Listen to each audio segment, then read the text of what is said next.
ಅದರಲ್ಲಿ ಇಲ್ಲ ಅಂದ್ಕೊಳ್ಳಿ. ಸಪೋಸ್ ಇವಾಗ ಅವರು ಇಂಡಿಯಾದಲ್ಲಿ ಬೇರೆ ಇದರಲ್ಲಿ ಇರ್ತಾರೆ. ಸಪೋಸ್ 2002ರಲ್ಲಿ ಅವ್ರು ಇಲ್ಲ ಅಂದರೆ ಓಕೆ, ಅವರು 11 ಡಾಕ್ಯುಮೆಂಟ್ ಕೊಡಬೇಕಾಗುತ್ತೆ.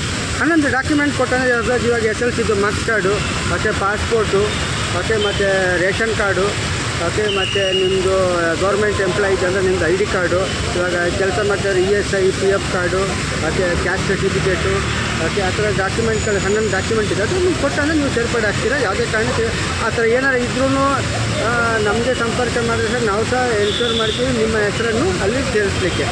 ಏನೂ ಇದಿಲ್ಲ. ನೀವು ಭಾರತೀಯ ನಾಗರಿಕರಿದ್ದು ನಿಮಗೇನೂ ತೊಂದರೆ ಇಲ್ಲ ಸರ್. ಈಗ ಹಳೆ ಮತದಾರ ಪಟ್ಟಿನೇ ಇರಲಿ ಅನ್ನುವಂಥದ್ದು ಕೆಲವರು ಹೇಳ್ತಾರೆ. ಯಾಕೆ ಸರ್ ಈ ವಿಚಾರ? ಅಂದರೆ ಅವರೇ ಇಲ್ಲಿಗಲ್ ತಗೊಂಡು ಮತದಾರನ ಬೆಂಗಳೂರಲ್ಲಿ ಇರಿಸಿರ್ಬೋದಾ ಅಥವಾ ರಾಜ್ಯದಲ್ಲಿ ಇರಿಸಿರ್ಬೋದಾ ಅಂತ? ಅದೇ ನೋಡಿ, ಇವಾಗ ಇಲ್ಲಿಗಲ್ ಅಂದರೆ ಯಾವಾಗ ಬರ್ತಾನೆ? ಸಪೋಸ್ 2002ರಲ್ಲಿ ಅವ್ರದ್ದು ತಂದೆ ಇಲ್ಲ, ನೋಡಿ ಇದು 2002ರಲ್ಲಿ ನಿಮ್ಮ ತಂದೆ ತಾಯಿ ಇಲ್ಲ ಅಜ್ಜ ಅಜ್ಜಿ ರಕ್ತ ಸಂಬಂಧದವ್ರಿಗೆ ಇದು ಮಾಡಬೇಕು. ಸಪೋಸ್ 2002ರಲ್ಲಿ ಸಿಗಲಿಲ್ಲ ಅಂದ್ಕೊಳ್ಳಿ, ನೋ ಪ್ರಾಬ್ಲಮ್.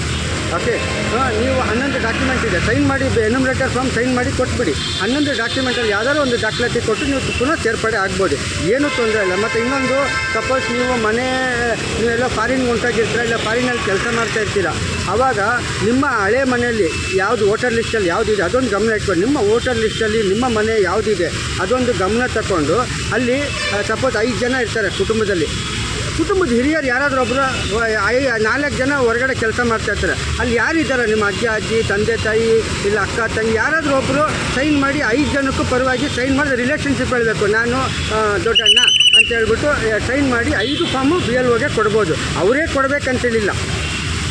ಏನು, ಸಪೋಸ್ 5 ಜನ ಇದ್ದೀವಿ, 4 ಜನ ಹೊರಗಡೆ ಎಲ್ಲ ಡೆಲ್ಲಿಯಲ್ಲಿ ಫಾರಿನಲ್ಲಿ ಕೆಲಸ ಮಾಡ್ತಾಯಿರ್ತಾರೆ ಭಾರತೀಯರೇ. ಆಗ ಮನೇಲಿ ಯಾರು ಇರ್ತಾರೆ ಅವರು ಬಂದು 5 ಜನಕ್ಕೂ ಪರವಾಗಿ ರಿಲೇಷನ್ಶಿಪ್ ತಂದೆನೋ ತಾಯಿನೋ ಅಂತೇಳಿ ಹೇಳ್ಬಿಟ್ಟು 5 ಜನಕ್ಕೂ ಒಟ್ಟಿಗೆ ಅವರು ಫಾರ್ಮ್ ಸಬ್ಮಿಟ್ ಮಾಡಬೇಕು. ಸ್ಪಾಟಲ್ಲಿ ಇಲ್ಲದೆ ಇರೋರು ಕೂಡ ಸಮಸ್ಯೆ ಇರಲ್ಲ. ಇದು ಸ್ಪಾಟಲ್ಲಿ ಇಲ್ಲದೆ ಮಾಹಿತಿ ಕೊಡೋರು ಒಬ್ಬರು ಇರಬೇಕು. ಅದು ಬರೆದು ಕೊಟ್ಟು ಇದು ಮಾಡಬೇಕು. ಇಲ್ವಾ, ಆನ್ಲೈನಲ್ಲೂ ಲಿಂಕ್ ಇದೆ, ಆನ್ಲೈನಲ್ಲೂ ನೀವು ಕೊಡ್ಬೋದು, ಏನು ತೊಂದರೆ ಇಲ್ಲ. ಡಾಕ್ಯುಮೆಂಟೇಷನ್ ಕೇಳುವಾಗ ಇದು ನಿಖರವಾದಂಥ ಡಾಕ್ಯುಮೆಂಟೇಷನ್ ಕೊಟ್ಟರೆ ಮಾತ್ರ ಅಕ್ಸೆಪ್ಟ್ ಆಗುತ್ತೆ. 11 ದಾಖಲಾತಿಗಳಿದೆ.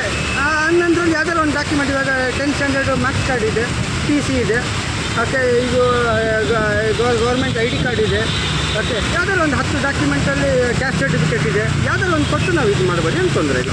ಸರಿ ಸರ್, ಥ್ಯಾಂಕ್ ಯು.